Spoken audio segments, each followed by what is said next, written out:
Olá, querido aluno, olá, querida aluna, sejam bem-vindos de volta ao módulo 5 do seu curso de pós-graduação em Direito Constitucional. Dessa vez para tratarmos da unidade 6. Vamos falar a respeito do Distrito Federal. Nós já falamos sobre a União, sobre os Estados federais, sobre os Estados-membros, sobre os municípios. E agora vamos tratar do Distrito Federal. O Distrito Federal é uma figura sui generis no federalismo brasileiro. Ele não é um Estado-membro, ele não é um município, mas é um ente federado autônomo, que cumula competências e características de um e de outro, tanto do Estado-membro quanto do município. Ele foi criado lá na Constituição de 1891 para substituir o antigo município neutro. O que era esse município neutro? Ele funcionava como capital do Império e sede do governo nacional.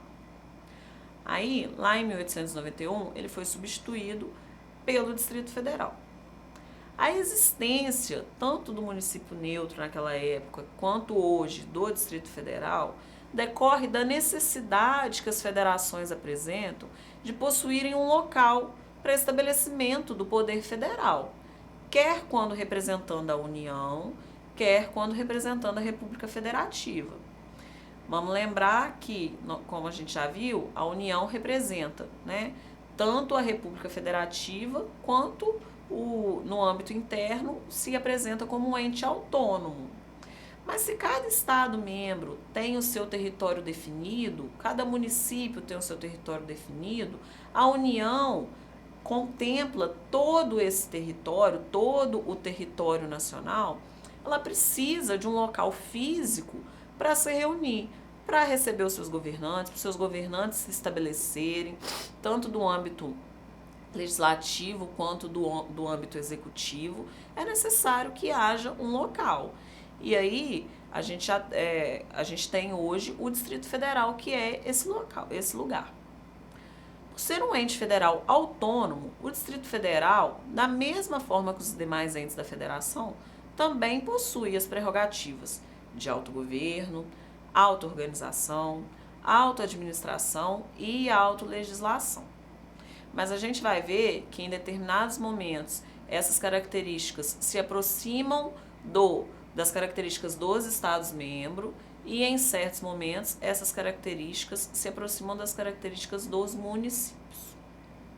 O Distrito Federal se organiza por lei orgânica. Então, nesse sentido, quanto à sua organização, quanto à sua legislação principal, ele está mais próximo dos municípios, tá certo? Por quê? Os estados se organizam por Constituição estadual, a União pela Constituição Federal, os municípios por leis orgânicas e o Distrito Federal também por lei orgânica. Então, ele está ali, a sua auto-organização, de forma semelhante aos municípios. Entretanto, quanto ao autogoverno, o autogoverno é exercido através da eleição de quem? De um governador e de deputados distritais. Então, quanto ao autogoverno, se aproxima mais dos Estados-membros. Por quê? No âmbito dos Estados-membros, a gente tem o autogoverno exercido através da eleição de um governador e dos deputados estaduais. No âmbito municipal, a gente tem o autogoverno através da eleição do prefeito e dos vereadores. No âmbito do Distrito Federal, a gente tem o autogoverno exercido através da eleição de um governador e de deputados distritais. Então, nesse caso, ele está mais próximo dos Estados-membros, que elege governadores e deputados. Mas ele se afasta da característica estadual de instituir o próprio Poder Judiciário, de instituição do Poder Judiciário. Por quê? No âmbito do Distrito Federal, a gente não tem um Poder Judiciário estadual ou distrital. O Poder Judiciário, no âmbito do Distrito Federal, é exercido pela União. Cabe à União a competência para organizar e manter tanto o Poder Judiciário quanto o Ministério Público Distrital. Já quanto à auto-administração do Distrito Federal, ela decorre da mesma forma que no âmbito estadual e no âmbito municipal do exercício das competências administrativas, legislativas e tributárias, que são atribuídas constitucionalmente a ele, Distrito Federal.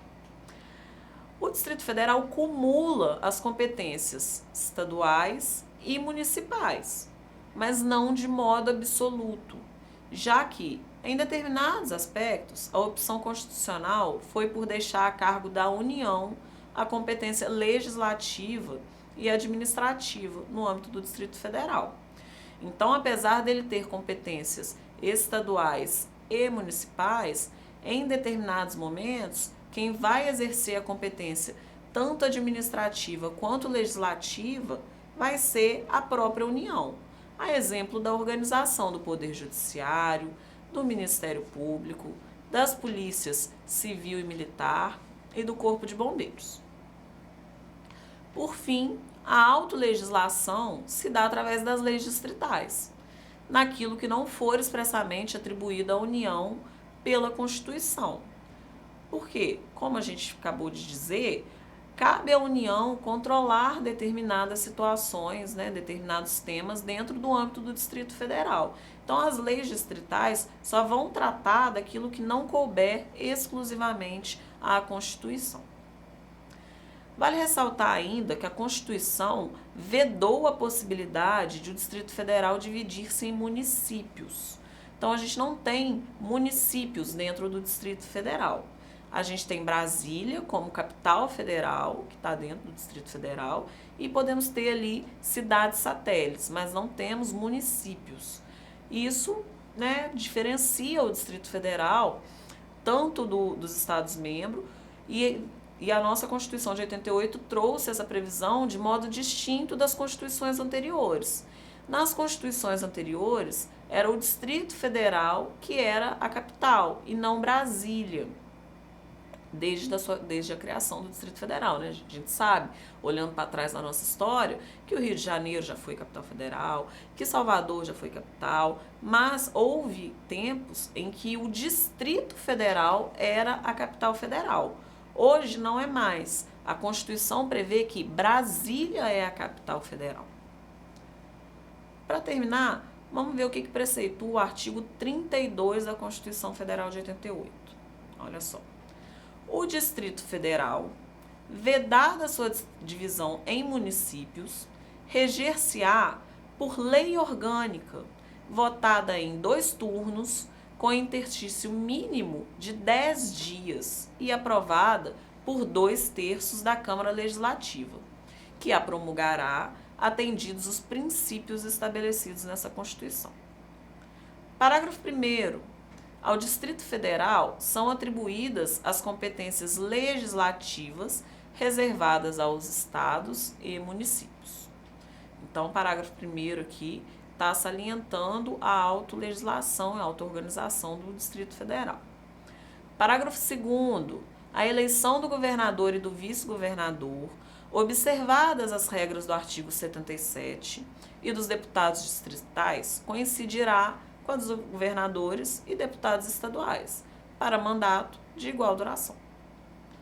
Parágrafo 3º. Aos deputados distritais e à Câmara Legislativa aplica-se o disposto no artigo 27.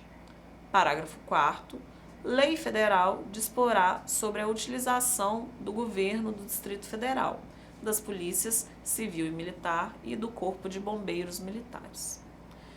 Então, o Distrito Federal é ente federado e ele se distingue tanto dos Estados-membros quanto dos municípios, porque ele apresenta características de um e do outro e em determinados momentos ele não tem a competência de nenhum dos dois, porque essa competência vai caber à União, tá certo? É por isso que ele é considerado um ente federativo sui generis aí do nosso federalismo. Tranquilo? Não deixem de acessar o AVA, de ler o material complementar, de fazer as atividades, de ler o nosso guia didático e até a próxima.